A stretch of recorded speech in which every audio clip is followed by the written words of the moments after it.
ஆண்டவராகிய இயேசு கிறிஸ்துவின் இனிய நாமத்தில் அன்பின் வாழ்த்துக்கள். இன்றைய நாளிலே வெளிப்படுத்தின விசேஷத்தை குறித்து ஒரு சில சத்தியங்களை, அதில் உள்ள வார்த்தைகளை நாம் தியானிக்க போகிறோம்.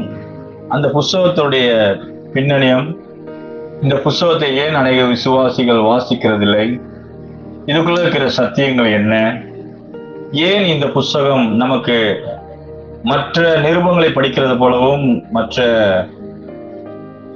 அதாவது காஸ்பல் ஆஃப் கிரைஸ்ட் சொல்றோம்ல, கிறிஸ்துவின்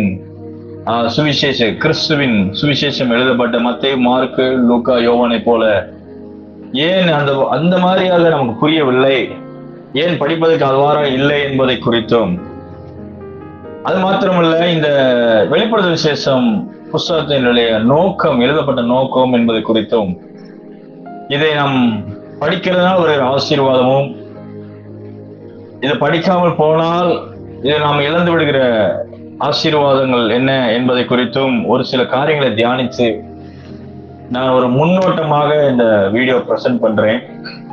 தொடர்ந்து இந்த வெளிப்படுத்தல் விசேஷத்துக்குள்ள இருக்கிற சத்தியங்களை நாம் எடுத்து தியானிக்க போகிறோம். ஆகவே இந்த வேத வசனங்களை தியானிங்க, சொல்லப்படுற சத்தியங்களை கேளுங்க, மற்றவங்களுக்கு ஷேர் பண்ணுங்க. தொடர்ந்து வீடியோ அப்டேட் ஆகிட்டே இருக்கும்.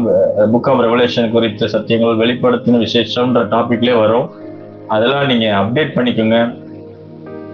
ஆகவே 65 புஸ்தகம் வரைக்கும் நம்ம நல்லா வாசிப்போம். அதனால 66வது புஸ்தகத்துக்கு அநேகர் நுழைவதில்லை, அநேகர் ஸ்கிப் பண்ணிடுவீங்க.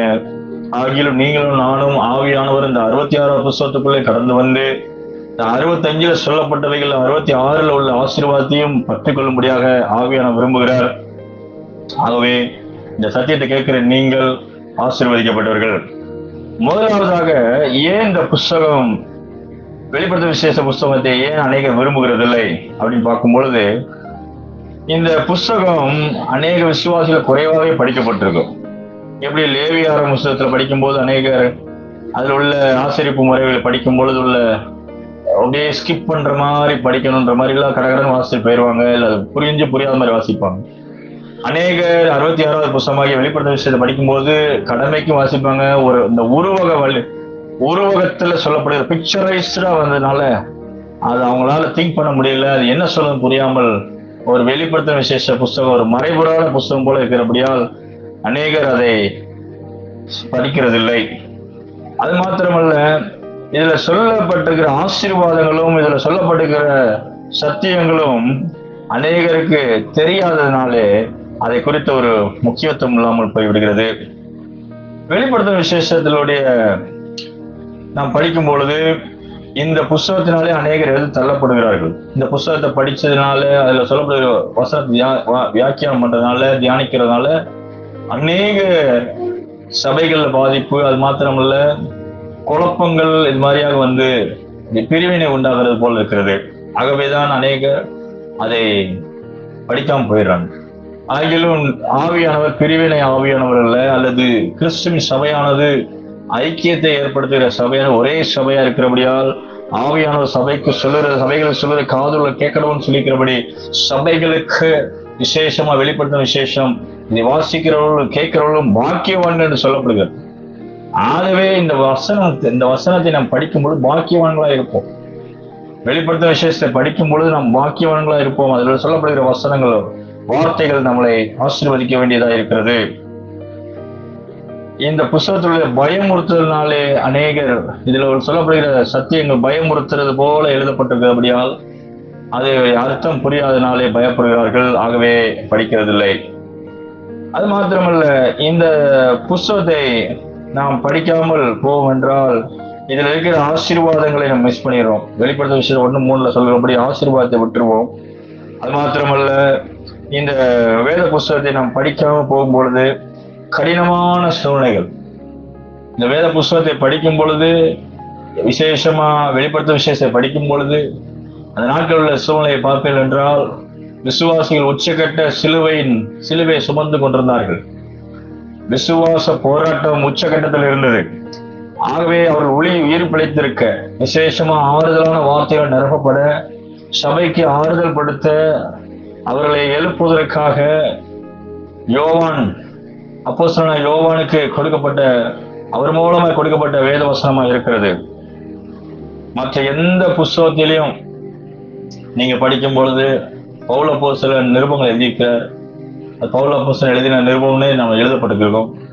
மத்தேயு, மார்க்கு, அவரு ஒவ்வொரு சீஷர்கள், ஒவ்வொரு அப்போஸ்தலர்கள் ஒவ்வொரு நிருபத்தை எழுதியிருக்கிறார்கள், ஒரு புஸ்தகத்தை எழுதியிருக்கிறார்கள். ஆனா இந்த புதிய ஏற்பாடுல தேவனே எழுதி கொடுத்த வசனம் தான் இந்த வெளிப்படுத்த விசேஷம். மற்ற எந்த புஸ்தகத்திலும் தேவன் ஆவியான எழுதியிருக்கிறார் நம்ம விசுவாசிக்கிறோம், அது உண்மைதான். பட் தேவனே எப்படி மோசைக்கு தேவனே நியாயப்பிரமாணத்தை கொடுத்தது போல தூதர்கள் மூலமா இவரே கிறிஸ்துவிட்ட ஒப்புவித்தது. அந்த முதல் வசனத்துல வெளிப்படுத்த 1 நீங்க படிக்கும் பொழுது நம்முடைய இவரே தேவனே இதாவாய் தேவனே குமாரன்ட்ட கொடுத்ததும், குமாரனாய் கிறிஸ்து தம்முடைய தூதனை அனுப்பி அவர்கிட்ட கொடுத்து ஒப்புவித்ததும், அதுக்கு பிறகு எங்க வருது? யோவான் வருது. அதனால இது யோவான் எழுதுனது வேணா யோவான் பார்த்து எங்க இருந்து வருந்தது அப்படின்னா தேவனுடைய புஸ்தகம். அல்லேலூயா, ஷலோமா, ஆமென். வெளிப்படுத்தின விசேஷம் தேவன் எழுதி கொடுத்த புஸ்தகம். புதிய ஏற்பாட்டுல தேவன் எழுதி கொடுத்த புஸ்தகம். நல்ல தெளிவா நீங்க படிச்சீங்க. வேற எந்த இதுலயுமே தேவனே எழுதி கைப்பட எழுதின மாதிரி எழுதப்படவில்லை. புதிய ஏற்பாட்டுல நிருபங்கள் ஆவியானவர் எழுதிக்கிறார், விசேஷமா அப்போஸ்தலர்கள் எழுதியிருக்கிறார்கள், சீஷர்கள் அப்போஸ்தலர்கள் சீஷர்கள் எழுதியிருக்கிற புஸ்தகம், பேதுரு எழுதியிருக்கிற நிருபங்கள், யூதா எழுதியிருக்கிற நிருபம், சொல்லப்படாத எபிரேயர் வாக்கியம் கூட எழுதிக்கிறாரு. ஆனா தேவன் எழுதியிருக்கிற புஸ்தகம். ஆமே, அவரே எழுதி கொடுத்த புஸ்தகம் தான் இந்த வெளிப்படுத்தும் விசேஷம். ஆகவே முக்கியமான புஸ்தகம். அது மாத்திரமல்ல, இதை நான் படிக்கும் பொழுது இதுல இருக்கிற புகை மாதிரி இதுக்குள்ள என்ன சத்தியமே தெரியாம இருப்பீங்க பாருங்க. அந்த முன்னோட்டமே தெரியாம நிறைய சத்தியங்கள் கேள்விப்பட்டிருப்பீங்க. 1000 வருட அரசாட்சி அப்படியே அந்த பிறக்கி சில சத்தியங்கள் பேசியிருப்பாங்க. 7 வருட உபத்திரவ காலம், எப்படியாக அந்தி கிறிஸ்து காலம், அப்படின்னு நிறைய டாபிக்கா சொல்லி வெளிப்படுத்தும் விஷயத்தை முடிச்சிருப்பாங்க. 20வது அதிகாரத்தை எடுத்திருப்பாங்க. சோ இப்படி பிறக்கி பேசியிருப்பாங்க. ஆனால் நீங்கள் நானும் 1வது அதிகாரத்துல இருந்து 22வது அதிகாரம் வரைக்கும் முழுவதுமா படித்து முழுவதும் விசுவாசிக்க அழைக்கப்பட்டிருக்கிறோம். அல்லேலூயா, ஷலோமா, ஆமென். ஆகவே முழுவதும் அஸ்திபாரமா போடப்பட்டிருக்கிறோம். இதுல சொல்லப்படும் ஒரு வார்த்தையும் விடப்படுவதில்லை, விடப்படக்கூடாது என்றுமே எழுதப்பட்டிருக்கிறது. ஒவ்வொரு வார்த்தையும் யாருக்கு எழுதப்படுகிறது, ஒவ்வொரு வசனமும் பின்னணியத்தின் என்ன சூழலை எழுதப்பட்டிருக்கிறது, மறைவா எழுதப்பட்ட அந்த வேத வசனத்துக்கு கீழே அதோடைய அர்த்தம் என்ன என்பதை சொல்லி இந்த புஸ்தகத்தை நான் படிக்க போகிறோம். ஆகவே இந்த வேத புஸ்தகத்தை படிக்கும் போது ஒரு அவுட்லைனாக தான் இந்த அறிமுக புஸ்தகத்தை நான் பேசுகிறேன், அறிமுக பாடத்தை பேசுகிறேன். ஆகவே நீங்கள் இந்த அறிமுகத்தை படிச்சாதான் அதோடைய ரிசல்ட் உங்களுக்கு அது புரியும். சரி, அப்போ நீங்க இந்த புஸ்தகத்தை படிக்கும் பொழுது உங்களுடைய அறியாமையை நீங்க தெளிவாக்கிறீங்க. நீங்க ஒருவேளை இது போல புஸ்தகத்தை படித்தும் வெளிப்படுத்த படித்தும் அது தெளிவில்லாத விசுவாசிகளுக்கும் அந்த புகை மண்டலத்தில் இருக்கிற புகையை போல மறைந்திருக்கிறவர்களுக்கும் நீங்க வெளிச்சத்தை கொடுக்க முடியும். இந்த வெளிப்படுத்த விசேஷம் எழுதப்பட்ட நோக்கம் என்னவென்றால், இந்த ஒரு புஸ்தகம் ஒரு ஆறுதல் நிறைந்த புஸ்தகம். ஆமேன், சொல்லுவோமா? ஆமேன். வெளிப்படுத்தின விசேஷம் ஒரு ஆறுதல் நிறைந்த புஸ்தகம். அதாவது விசுவாச பிள்ளைகளுக்கு விசேஷமா சத்தியத்துல ரட்சகராகிய இயேசு கிறிஸ்துவை விசுவாசித்து அவரால் ஞானஸ்தானம் எடுத்து அவரை ஏற்றுக்கொண்ட தேவ பிள்ளைகளுடைய வாழ்க்கையில நடந்த எதிர்ப்புகள், பிரச்சனைகள் மத்தியில அவர்களுக்கு ஆறுதல் கொடுக்க வேண்டும் என்று தரிசனத்தோடு எழுதப்பட்ட புஸ்தகம். உபத்திரவத்தில் உள்ள கிறிஸ்தவர்களுக்கு ஆறுதல் அளிக்கக்கூடிய புஸ்தகம் இந்த புஸ்தகம் தான்.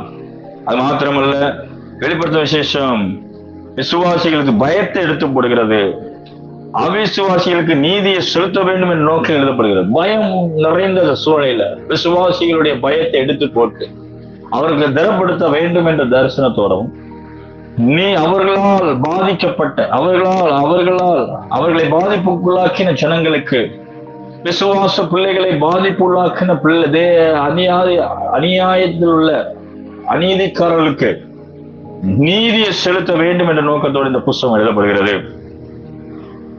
இது அதிக அர்த்தம் நிறைந்த புஸ்தகமாக, ஒரு அர்த்தத்தோடு எழுதப்பட்டிருக்கிற புஸ்தகமா இருக்கிறது. ஆகவே அது மாத்திரம் இல்ல, பிரதான நோக்கம் என்னன்னா, பாவிகளுக்கு ஆக்கினை தீர்ப்பும் பரிசுத்தவான்களுக்கு ஆறுதலையும் கொடுக்க வேண்டிய புஸ்தகமாக இந்த புஸ்தகம் எழுதப்பட்டிருக்கிறது. பாவிகளுக்கு ஆக்கினை தீர்ப்பும், பரிசுத்தவான்களுக்கு நீதியும், விசேஷமா பரிசுத்தவான்களுக்கு அவர்களுக்குரிய ஆறுதலை கொடுக்கும்படியாக அந்த விதத்தில் எழுதப்பட்ட புஸ்தகம் இந்த வெளிப்படுத்தும் விசேஷம். ஆகவே இந்த புஸ்தகத்துல ஒரு மகிமை இருக்கிறது. இதை நீங்க திறந்த கண்ணாடி போல படிக்கும் பொழுது இருக்கிற வார்த்தைகள் உங்க இருதயத்துல நிரப்பி அது ஜீவ தண்ணீரை போல இருக்கும். அது மாத்திரமல்ல, இந்த புஸ்தகத்தை படிக்கும் பொழுது அநேகர், ஒரு சிலர் இது முடிந்து போன சம்பவம் என்று சொல்லி, இதுல இன்னைக்கு பிரயோஜனம் இல்லை என்று சொல்லி அநேகர் மூடி வைத்து விடுவார்கள். இது அந்த நாட்டில் நடந்த சம்பவம் தான், உண்மைதான். வெளிப்படுத்த விசேஷம் நடக்கும்போது அந்த நாட்கள்ல நடந்த சம்பவத்தோட காலத்தோட எழுதப்பட்டு உண்மைதான். ஆனால் இது வெளிப்பாடாக வேத வாக்கியங்களா இருக்கிறபடியால், வேத வசனமாக, தீர்க்க தரிசன வசனமா இருக்கிறபடியால் இன்னைக்கும் அது நமக்கு உதவி செய்கிறதா இருக்குது. அல்லேலூயா சொல்லுவோமா? ஆமென். ஆகவேதான் தீர்க்க தரிசன வசனங்கள் என்று சொல்லப்படுகிறது. வெளிப்படுத்த விசேஷம் ஒரு தீர்க்க தரிசன வசனங்கள். அது அந்த காலத்திலே பேசினது, நிகழ்காலத்திலே பேசும், வருங்காலத்தில் பேசத்தக்கதா இருக்கிறது.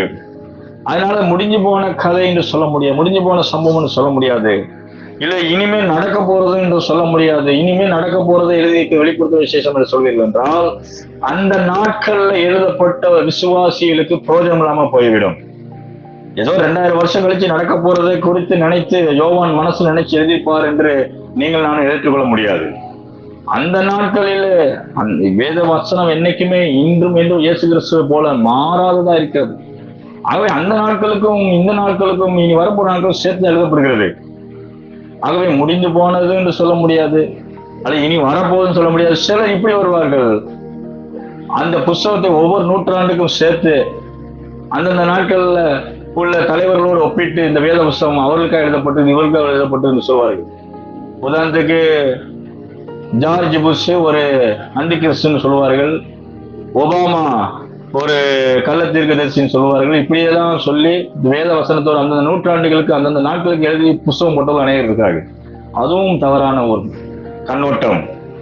இந்த வேத புஸ்தகம் எழுதப்பட்டதை நீங்க வெளிப்படுத்த விஷயத்தை படிக்கும் பொழுது அது என்ன டைப் ஆஃப் இதுல எழுதப்பட்டிருக்குன்னா, அடையாளத்துவம், சிம்பாலிக்கல் மெத்தட்ல எழுதப்படுது. சிம்பல், ஒரு உதாரணத்துக்கு பாத்தீங்கன்னா, ஒரு என்ன சொல்றது, ஒரு எலும்புக்கூடு படத்தை பாக்குறீங்கன்னு வச்சுக்கோங்களேன், அதோடைய அர்த்தம் என்ன சொல்லுவோம்? அதுல அபாயம் இருக்குது, ஆபத்து இருக்குது, மரணம் இருக்கிறது என்பதை குறித்து ஒரு எலும்புக்கூடு ஒரு படம். அது போலதான் வெளிப்படுத்த விசேஷம் ஒரு படங்களாக நிரப்பப்பட்டிருந்தாலும் அது பின்னணியத்திலே அதுக்குள்ளே வேத வசனத்துக்குள்ளே எல்லா ஆதாரம் இருக்கு. வேத வசனங்களை கொண்டுதான், வேத வாக்கியங்களை ஒரு உருவகமாக, ஒரு பிக்சரைஸ்டா சொல்லப்பட்டிருக்கிறது. ஆகவே இது முதல் நூற்றாண்டு விசுவாசிகள், விசேஷமா யூதர்களுக்கு நல்லா புரிந்திருக்கு. முதல் நூற்றாண்டு கிறிஸ்தவர்களாகி யூத மார்க்கத்தில் வெளியே வந்த கிறிஸ்தவர்களுக்கு நல்லா புரிந்திருக்கு. ஆனா இந்த நாட்கள்ல நம்ம விசுவாசி, இந்த நாட்கள்ல இந்த நூற்றாண்டு விசுவாசி படிக்கும் பொழுது அவைகள் ஏதோ ஒரு புதிராக இருக்குது என்று சொல்லி மூடி வைத்து விடுகிறார்கள், பரிதாபத்துக்குள்ளாங்க. ஆகவே இந்த நாட்கள் அந்த தெளிவை வேத வசனம் 7 சபைன்னு சொல்லப்படும் பொழுது, உதாரணத்துக்கு நான் சொல்றேன், 7 சபைன்னு சொல்லும் பொழுது நீங்கள் உலகத்திலே 7 சபை தான் இருக்குதா அப்படின்னு ஒரு கேள்வி. ஏன் ஆசியாவில் உள்ள 7 சபைகளுக்கு எழுதுறாரு, ஆனா ஆசியாவில் அநேக சபைகள் இருந்தது. பவுல் அப்போஸ்தலனால ஸ்தாபிக்கப்பட்ட ஆசியாவில் எல்லாரும் வசனத்தை கேட்டார். பவுல் அப்போஸ்தலனே பேசியிருக்கிறார். அது நீங்க அப்போஸ்தலர் நடவடிக்கைகளை படிக்கும்போது தெரியும். அநேக சபைகள் இந்த 7 என்ற அப்ப அடையாளம் ஏன் 7 சபைக்கு மாத்திரம் எழுதப்படுவது சொல்லப்படுது என்றால், 7 என்பது தேவனுடைய நம்பர்.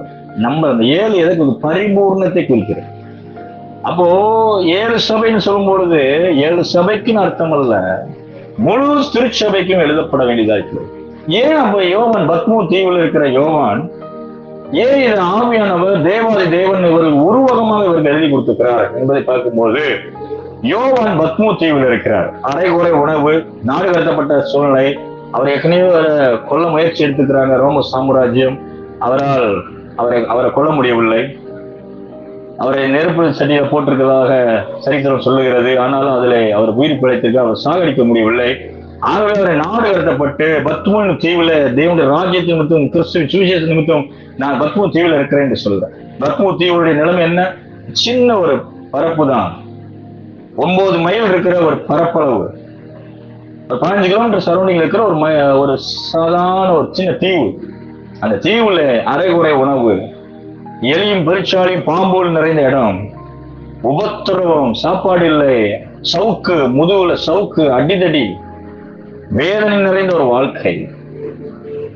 மிகுந்த உபத்திரவத்துல இருக்கும் பொழுது அப்போஸ்தலனாகிய யோவானுக்கு தேவன் தரிசனமாகி சொல்லப்படுகிற வசனங்கள்.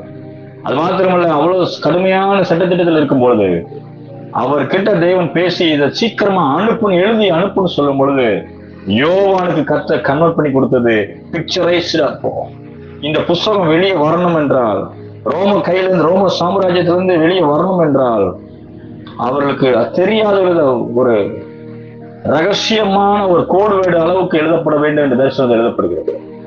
மறைபொருளாக எழுதப்பட்டிருக்கிறது.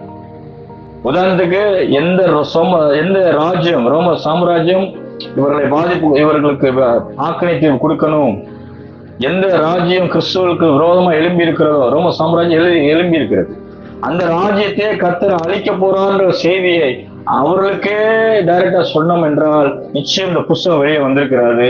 அது மாத்திரமல்ல, இந்த புஸ்தகத்தோட எழுதப்பட்ட அந்த நோக்கம் நிறைவேறிருக்காது. அது மாத்திரமல்ல, கிறிஸ்தவர்களுக்கு ஆறுதலை வேகமா அனுப்பணும். அந்த உச்சகட்ட உபத்திரவ நாட்கள் இருக்கிறாங்க, இன்னும் உபத்திரம் கூட போகுதுன்ற அந்த நாட்கள்ல விசுவாசிகளுக்கு ஆறுதல் அளிக்கப்பட வேண்டும் என்ற புஸ்தகம் கடைசி புஸ்தகமா இருக்கிறது. ஆகவேதான் தேவன் இதெல்லாம் கனெக்ட் பண்ணி தான் அவர் உருவமா சொல்றாரு. அதை யோவானும் புரிந்து கொண்டு எழுதியிருக்கிறார். செய்தி மறைபொருளான செய்தி, மறைபொருளா இருந்தாலும் அதோட செய்தி போக வேண்டும் என்று தரிசனத்தில் எழுதப்படுகிறது. ஆகவேதான் இந்த புஸ்தகம் ரோமர் கையில இருந்து வெளியே வந்தது. ஏன்னா பத்மு தீவுல இருக்கிறார். நீங்க 1ஆம் அதிகாரத்தை படிச்சாலே தெரியாது எங்க இருக்கிற. பத்மு தீவுல இருக்கிறார். தீவுல இருந்து ஒரு அடைக்கப்பட்ட சூழ்நிலை இருக்கும் பொழுது எப்படி இந்த புஸ்தகம் அந்த ரோமர் கையில இருந்து வெளியே வந்திருக்க முடியும்? இந்த மாதிரி எழுதப்பட்டனாலதான் அந்த கையில இருந்து வெளியே வந்தது. ஆகவே நீங்க வெளிப்படுத்த விசேஷத்தை ஏதோ ஒரு அவசியமான புஸ்தகமோ அல்லது அதில் என்ன செய்தின்னு புரியாமே வாழ முடியாது. நீங்க அறிந்து கொள்ள வேண்டும். அதில் உள்ள இருக்கிற தடைகளை நீக்கப்பட்டு அதை வெளிப்படையா புரிஞ்சு வேத வாக்கியம் ஆராய்ந்து பார்க்க வேண்டும் தரிசனத்தோடு தான் இந்த சத்தியத்தை நான் பேசிக் கொண்டிருக்கிறேன். நிறைய பைபிள் ஸ்டடி இன்னைக்கு உங்க நெட்ல இருக்குது இல்லையா, யூடியூப்ல எந்த புஸ்தகத்தையும் படிக்கிறதுக்கு எந்த டாபிக்லயும் இருக்கு. இதே வெளிப்படுத்த விஷயத்திலையும் பேசுறவங்க நிறைய பேசியிருப்பாங்க. பட் இந்த டாபிக்ல பேசுறவர்கள், இந்த பார்வையில பேசுறவர்கள் குறைவுதான். ஆகவே நானும் தேடி பார்த்துட்டேன். ஆகவே ஆண்டவர் எனக்கு என்ன சோதித்தாரோ, என் கண்ணை எப்படி திறந்து கொடுத்தாரோ அதே போல உங்க கண்ணை திறந்து விடுறேன். சத்தியத்தை நீங்க கவனிங்க. இதில் உள்ள சொல்லப்படுகிற வசனங்கள்லாம் கேட்டுங்க. ஸோ அதாவது கிறிஸ்தவ அந்த வெளிப்படுத்த விசேஷம் எழுதப்படும் போது முக்கியமாக ரோம சாம்ராஜ்யம் ஆளுகை செய்த நாட்கள் அது இல்லையா. ரோமர்கள் அப்படின்றது பைபிள் அதிக புதிய பாட்டுல ரோமர்னு ரோம சாம்ராஜ்யத்தை ஆளுகை செய்கிற ரோமர்கள் இருக்கிற பகுதி, ரோமர்களால் ஆளுகை செய்யப்படுகிற நாட்கள் எழுதப்படுகிறது. உங்களுக்கு வரலாறு படித்தவர்கள் தெரியும், கிறிஸ்தவர்களுக்கு மிகுந்த உபத்திரவத்தை கொடுத்தது நீரோ மன்னன். அதை காட்டில் வெஸ்பாசியன், அவனோடு சேர்ந்து வந்த அந்த மன்னர்கள்னாலே, ரோம சாம்ராஜ்யம் ஆளுகை செய்த மன்னர்களாலே கிறிஸ்தவர்கள் மிகுந்த துன்பப்படுத்தப்பட்டார்கள் என்பதை நீங்கள் வரலாறுலே படிக்க முடியும். அதோடுதான் அந்த நாட்கள் எழுதப்பட்ட அந்த சரித்திரத்தை, அந்த நாட்கள்ல நடந்த அந்த சம்பவங்களில தான் இந்த வேத புஸ்தகம் விசேஷம் 66 புஸ்தகமும் நாம் கைக்கு வந்திருக்கிறது. அவர்களை ஆறுதல் படுத்த வேண்டும், விசுவாசிகளை பலப்படுத்தப்பட வேண்டும். உபத்திரவத்திலே ஆறுதலையும், உபத்திரவத்தையும், உபத்திரப்படுகிற உங்களுக்கு ஆறுதலையும் பிரதிபலனாக கொடுக்கிறது தேவ சித்தமா இருக்கிறது பவுல் சொல்றாரு. உபத்திரவப்படுத்துறவர்களுக்கு உபத்திரவத்தை, யார் உபத்திரவப்படுத்துறாங்களோ அவர்களுக்கு என்ன கருத்தை கொடுக்குறானா? உபத்திரவத்தையே தான் கொடுக்குறாரு. உபத்திரப்படுகிற வேதனைப்படுறவங்களுக்கு என்ன கொடுக்கிறாரு? ஆறுதலை கொடுக்கிறார். ஆமென். இத எகிப்தியர் சம்பவத்தை சொல்லலாம். இஸ்ரேல் ஜனங்கள் எகிப்தில் அடிமைப்பட்டிருக்கும் பொழுது மிகுந்த உபத்திரப்பட்டார்கள். அவர்கள் உபத்திரவத்தை நான் பார்த்து அவளோட்டி நிமித்தம் அவர் படுகிற வேதனையை அறிந்திருக்கு, அவர்களை விடுதலையாக்கும்படி இறங்கினேன்னு சொல்ல. அப்போ என்ன பண்ணாரு? விடுதலையை கொடுத்தாரு, ஆறுதலை கொடுத்தாரு இஸ்ரேல் ஜனங்களுக்கு. அதே போல நீதியை கொடுத்தார். எங்க? எகிப்தியரை வாதித்தார். எகிப்தியர் தேவர்கள் மேல் நீதியை செலுத்தினார் என்று சொல்லி வேதத்துல வாசிக்கிறோம். அப்ப எகிப்தின் மேல என்ன பண்ணாரு? கர்த்தர் வாதை அனுப்பினார். இதே போலதான் முதல் நூற்றாண்டுல உபத்திரவத்தை பண்ணின உபத்திரவத்தை கொடுத்த இந்த ரோம சாம்ராஜ்யத்துக்கு தேவன் பழி வாங்க வேண்டும் என்று சொல்லி இறங்கினார். அதுலதான் இந்த புஸ்தகத்துல, இந்த வேத புஸ்தகத்தை வெளிப்படுத்த விஷயத்துல அநேக அந்த ஆக்கினை தீர்ப்புகள், கோப கலசங்கள், எக்காலங்கள், வாதைகள் இதெல்லாம் எழுதப்பட்டிருக்கு. இதெல்லாம் நீங்க படிக்கும் பொழுது யாருக்கு எழுதப்பட்டிருக்குது என்பதை நீங்க படிக்கும் பொழுது, ஆகவே இந்த வெளிப்படுத்த விசேஷத்துல ஒரு வார்த்தையாவது ரோமர்கள் அது ரோம சாம்ராஜ்யம் என்ற வார்த்தையே வராது. ஆனா மகாபாபிலோன் வந்திருக்கும். ஏன் மகாபாபிலோன் சொல்லப்படுது? ரோம சாம்ராஜ்யம் சொன்னா இந்த புஸ்தகம் வெளியே வந்திருக்காது. ஏன்னா ரோமர்கள் ஆளுகை செய்தார். ரோமர்கள் தான் யோவானுக்கு வேதனையை கொடுத்துட்டு இருக்கிறாங்க. யோவானை லாக் பண்ணி வச்சுக்கிறாங்க, ஜெயில போட்டிருக்கிறாங்க, பத்மூதியில நாடு கட்டிங்க. அப்போ எந்த ஒரு பேப்பர் வெளியே வந்தாலும், எந்த ஒரு நியூஸ் வெளியே போனாலும் ரோமர்களுக்கு தெரியாம ரோமர்கள் வழியா வரணும். அவர்களை பத்தியே பேசிருக்க கூடாது. ஆகவேதான் வெளிப்படுத்த விசேஷம் மகாபாபிலோன்ற பேர்ல வெளியேறது. மகாபாபிலோன், பாபிலோன் ராஜ்யம் விழுந்து கிட்டத்தட்ட 400 வருஷத்துக்கு மேல ஆயிடுச்சு. அவங்க வாழ்க்கை, அவங்க நாட்டுல பொறுத்தவரை பார்க்கும்போது பாபிலோன் ராஜ்யம் தானியேல் நாட்கள்ல மகா பெரிய ராஜ்யமா இருந்தது இல்லையா? அதை நம்ம பைபிள் படிக்கும்போது, தானியேல் புத்தகத்தெல்லாம் படிக்கும்போது மகாபாபிலோன், நான் கட்டின மகாபாபிலோன் சொல்லி அவனே சொல்லுவான், நேபுகாத்நேச்சார். அவன் நாட்களே நல்லா இருந்தது.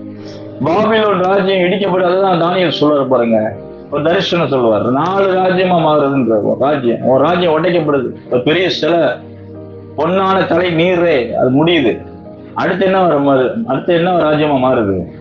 அடுத்து மேலே பெர்சிய ராஜ்யமா 2ஆ மாறுது. அதுக்கடுத்து 3வது ஒரு ராஜ்யம் எழும்புது, கிரேக்க ராஜ்யம், கிரேக்க சாம்ராஜ்யம். அதுக்கப்புறம் தான் இந்த ரோம சாம்ராஜ்யம், இருப்பு பற்கள் உள்ள ராஜ்யம், இது எழும்புது. களிமண் ஒண்ணு ஒட்டாத அளவுக்கு எல்லா தேசத்தோடு கனெக்ட் பண்ணி வச்சிருந்தான் ரோம சாம்ராஜ்யம். ஆனா அவர்களோடு ஒட்டவில்லை. பெரிய சாம்ராஜ்யம் எழும்பி வந்தது. கிறிஸ்து பிறப்புக்கு 100 வருஷத்துக்கு முன்னாடி எழும்பிச்சு. 100 வருஷத்துக்கு முன்னாடி. அது பிறகு அது வளர்ந்து கிறிஸ்துவின் நாட்கள்ல அது ஒரு உச்சகட்டமாக இன்னும் அது வளர ஆரம்பிச்சு. அந்த நாட்கள்ல தான் கர்த்தர் நம்முடைய ஏன் கிறிஸ்தவர்களுக்கு அது அந்த ரோம சாம்ராஜ்யம் பாதிப்பை உண்டாக்கினது அப்படி பார்க்கும் பொழுது, அன்னைக்கு வாழ்ந்த கிறிஸ்தவர்கள் உண்மையாவே கிறிஸ்துவை ஃபாலோ பண்றது இல்லையா? இன்னைக்கு மதம் ஆயிடுச்சு. பல வழிபாடுகளும், பல சிலை வழிபாடுகளும், நூதனமான வழிபாடு நிறைந்த உலகம் ஆயிடுச்சு. ஆனா அந்த நாட்களில கிறிஸ்துவை உண்மையை சரித்திருந்தவர்கள், அவரால் ரட்சிக்கப்பட்டு அவருக்கு வாழ அர்ப்பணித்தவர்கள், அப்படிப்பட்டவர்களா இருந்தார்கள். ஆகவே ரோம சாம்ராஜ்யம் என்ன பண்ணது? சிலை வணக்கத்தை கொண்டது, பேரரச வணக்க முறை. அப்படின்னா ராஜாக்களை தெய்வமா வணங்கணும்னு சொல்லி அந்த மனுஷனை தெய்வமா வழிபடுகிற முறைகளை அதை சொன்னது. கண்டிப்பா தூபம் ஏற்படுத்தணும், வணங்கணும், சிலைகளை தொழுது கொள்ளணும் சொல்லி எப்படி சாத்ராக் மேஷாக் ஆபேத்நேகோ வந்தது போல இப்படியான சோதனைகள் வந்தது. எப்படி தானியேல் நாட்கள் ஜெபிக்க கூடாதுன்னு சொன்ன ஒரு சட்டத்திட்ட வரும்போது வந்தது. இப்படியெல்லாம் இதெல்லாம் எதிர்த்தார்கள் கிறிஸ்தவர்கள். ஆகவே ரோம சாம்ராஜ்யம் அவர்களுமே கோபப்பட்டது. அது மாத்திரமல்ல, ரோம சாம்ராஜ்யம் வளர வரும்போது கிறிஸ்தவமும் ஒரு ராஜ்யமா வளர ஆரம்பித்தது. அநேக கிறிஸ்தவர்கள் ரட்சிக்கப்பட்டார்கள். எருசலேமிலே மாத்திரம் 3000 5000 தொகை வந்தது இல்லவா? ஒரே நிமிஷத்துல ரட்சிக்கப்பட ஆரம்பிச்சார்கள். இயேசு கிறிஸ்து நாட்கள் 5000 பேர் ஃபாலோவர்ஸ் எழுப்புனாங்களா இல்லவா? ஏறக்குறைய 5000 பேர் சாப்பிட்டார்கள் அல்லவா? எத்தனை பேர் அவரை பின்பற்ற ஆரம்பித்தார்கள். முதல் நூற்றாண்டிலே பெரிய ராஜ்யம், கிறிஸ்தவ ராஜ்யமா எழும்ப ஆரம்பிச்சு. அதனாலதான் ஆசியா மைனர் எங்க கிறிஸ்தவ ராஜ்யம் எழும்ப ஆரம்பிச்சு. ஆகவே அவர்களை உண்மையான கிறிஸ்தவர்கள் மரணம் வந்தாலும் அர்ப்பணித்தார்கள். இரத்த சாட்சியில மறித்துக் கொண்டிருந்தார்கள். அவர்கள் வாழ்வதை பார்க்க கத்தட்ட சாவதை மேல என்று வாழ்ந்து கொண்டிருந்தார்கள். ஆகவேதான் ரோம சாம்ராஜ்யம் அவர்களோடு யுத்தம் பண்ண ஆரம்பித்தது. அவர்களை வளர்த்து விட்ட அல்லது யூத மார்க்கத்திலிருந்து வெளியே வந்தார்கள் என்று சொன்னதுனால, இயேசு கிறிஸ்து யூதா கோத்திரத்தில் தோன்றினான்னு சொன்னோன்னே யூத மார்க்கத்திலிருந்து வெளியே வந்தது என்று நினைத்து யூத மார்க்கத்தையும் அவர்கள் யூதர்களையும் கொடுமைப்படுத்த ஆரம்பித்தார். ஆகவே யூதர்களும் ஒரு பக்கம் அவர்களுக்கு எதிர்ப்பாளர்களாய் மாறினார்கள். ஒரு பக்கம் யூதர்களால் வந்த எதிர்ப்புகள். பவுல் அப்போஸ்தலன் யூதர்கள் என்ன பண்ணாங்க? 40 பேர்கிட்ட 40 நாள் உபவாசம் இருந்து 40 பேர் அவர்களை புசிப்பதன் கொள்ள அவனை கொல்லணும்னு சொல்லி யூதர்களால் வந்த எதிர்ப்புகள். ஆகவே இப்படியாக வந்த நாட்கள் தான் அந்த முதல் நூற்றாண்டு நாட்கள்ல எழுதப்பட்டது வேத புஸ்தகம். ஆகவே இதெல்லாம் ஏன் நான் சொல்ல வரேன்னா, நீங்க மனதில் வைத்துக்கொள்ளுங்க. அதனாலதான் தேவன் ரோம சாம்ராஜ்யத்தோ யுத்தம் பண்ணுகிறார், பாபிலோனை அடிச்சு தள்ளணும், கீழே தள்ளணுன்ற நோக்கத்தோடு தம்முடைய ஜனத்தை, தம்முடைய சபையை தொட்ட, அவர்கள் சபையை தொட்ட எந்த மனுஷனையும் கடிந்து கொள்ளணும்னு சொல்லி, இந்த ரோம சாம்ராஜ்யத்தை கடிந்து கொள்ளணும்னு சொல்லி அவர்கள் விரோதமாக கர்த்தரே யுத்தம் பண்ணினார். அதனாலதான் ராஜாதி ராஜாவா கர்த்தரே யுத்தம் பண்ணுகிறார் என்று சொல்லி வெளிப்படுத்தி விசுவாசி.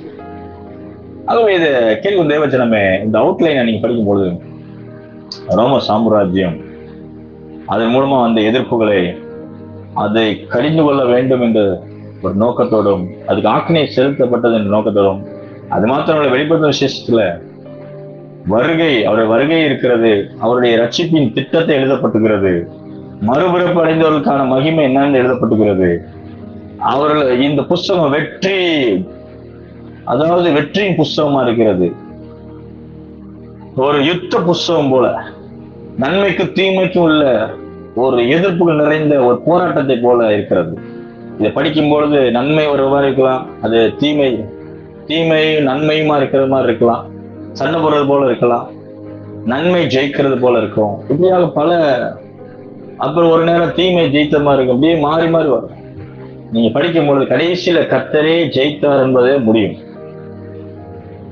புதிய வானம் புதிய பூமி என்ற ஒரு சூழ்நிலையை உருவாக்கி இந்த வேத புஸ்தகம் முடிக்கப்பட்டிருக்கும். 66வது புஸ்தகம். இதை கேட்கும் தேவஜனமே, தொடர்ந்து இதுல இன்னும் அநேக சத்தியங்கள் இருக்குது. அப்டேட் பண்ணி விடுறேன். நீ கேளுங்க ஜபத்தோட. தயவுசெய்து 66வது புஸ்தகத்தை படிங்க, அதுக்குள்ள ஒரு ஆசீர்வாதத்தை பெற்றுக்கொள்ளுங்க. வேத வாக்கியங்களை ஆராய்ந்து பார்ப்போம். கர்த்தர் நம்மளை ஆசீர்வதிப்பாராக. ஜெபிக்கிறேன். அன்புள்ள ஆண்டவரே, இயேசுவின் நாமத்தினாலே ஜெபிக்கிறோம். ஆவியானவரே, பரிசுத்த ஆவியானவரே, உமக்கு நன்றி செலுத்துகிறோம். விசேஷம் அந்த 66வது புஸ்தகத்தை ஆண்டவரே உம்முடைய பிள்ளைகள் படிக்கும் பொழுது அதில் இருக்கிற ஜீவன் ஆண்டவரே உம்முடைய பிள்ளைகளுக்கு வெளிப்படும்படியா ஜெபிக்கிறேன். ஆண்டவரே, 7 சபைகளுக்கு எழுதின சத்தியங்கள் ஆண்டவரே, பரலோக மேன்மை, பரலோகத்தில் இருக்கிற துதிகள் எல்லாம் தியானிப்போம். ஆண்டவரே, தியானிக்க போகிறோம். அது மாத்திரமல்ல ஆண்டவரே, பாவிகளுக்கு ஆக்கினை தீர்ப்பு செய்கிற முறைகளை படிக்கிறோம். ஆண்டவரே, வலு சர்ப்பமும் சாத்தானுக்கு வந்த தண்டனைகளை பார்க்கிறோம். ஆண்டவரே, எப்படியாக பரிசுத்தவான்கள் ஜெயிக்கிறார்கள் என்பதை குறித்து நாங்கள் பார்க்கிறோம். தாவே, உம்முடைய செய்கையெல்லாம் நாங்கள் தியானித்து, ஒருவேளை பாபிலோன் போல, அந்த ரோம சாம்ராஜ்யத்தின் போல இன்னைக்கும் அவர்களுடைய வாழ்க்கையில ஒரு ரோம சாம்ராஜ்யம் போல ஆண்டவரே பாதிப்புகளாக வேதனைக்குள்ளாக இருப்பார்கள் என்றால், ஆண்டவரே அவர்களுடைய பிள்ளைகளை இந்த வேத வசனத்தை கொண்டு ஆறுதல் படுத்தும்படியா ஜெபிக்கிறேன். இதோ நான் சீக்கிரமாய் வருகிறேன் என்று சொல்லி, அவனவனுக்கு நான் அளிக்கும் பலன் என்னோடு கூட வருகிறதுன்னு சொல்லி தைரியப்படுத்தும்படியா நான் ஜெபிக்கிறேன். இந்த புஸ்தகம் உடைய பிள்ளைகளை, விசேஷமா விசுவாசிகளை, ஒரு ரத்தத்தினால் கழுவப்பட்டவர்களை ஆசீர்வதிக்கும்படியா ஜெபிக்கிறேன். நீதிமான்களை ஆசீர்வதிப்பீராக. ஆண்டவரே, பாவிகளை கர்த்தர் கடிந்து கொள்ளுவீராக. கிறிஸ்துவுக்கு விரோதமாக எழும்பினவர்கள் ராஜாக்களை ஆண்டவரே நீர் கடிந்து கொண்டீரே. அந்த வேத வசனங்களாம் தியானிக்கும் பொழுது எங்களுக்கு ஒரு தைரியத்தை தருவீராக. நீ நீதியுள்ள தேவன் என்பதை அறிந்து கொள்ள கிருபை தாரும். ஆசீர்வதியும். இயேசுவின் நாமத்தில் வேண்டிக் கொள்கிற நல்ல பிதாவே, ஆமேன், ஆமேன். God bless you. கர்த்தர் உங்களை ஆசீர்வதிப்பார். தொடர்ந்து அடுத்த ஒவ்வொரு பாட்டா நாங்கள் அப்டேட் பண்றேன். நீங்கள் டவுட்டா இருந்தாலும் என்னுடைய கமெண்ட்ஸ்லயோ இல்ல வாட்ஸ்அப் நம்பர்லயோ நீங்க எனக்கு தனிப்பட்ட விதத்திலயோ பிரைவேட் மெசேஜ்லயோ நீங்க அனுப்பலாம். Phone number 8608004779. இந்த நம்பர்ல வாட்ஸ்அப் பண்ணுங்க. டவுட்ஸ் இருந்தா கிளியர் பண்றேன். God bless you. கர்த்தர் உங்களை ஆசீர்வதிப்பார். ஆமென்.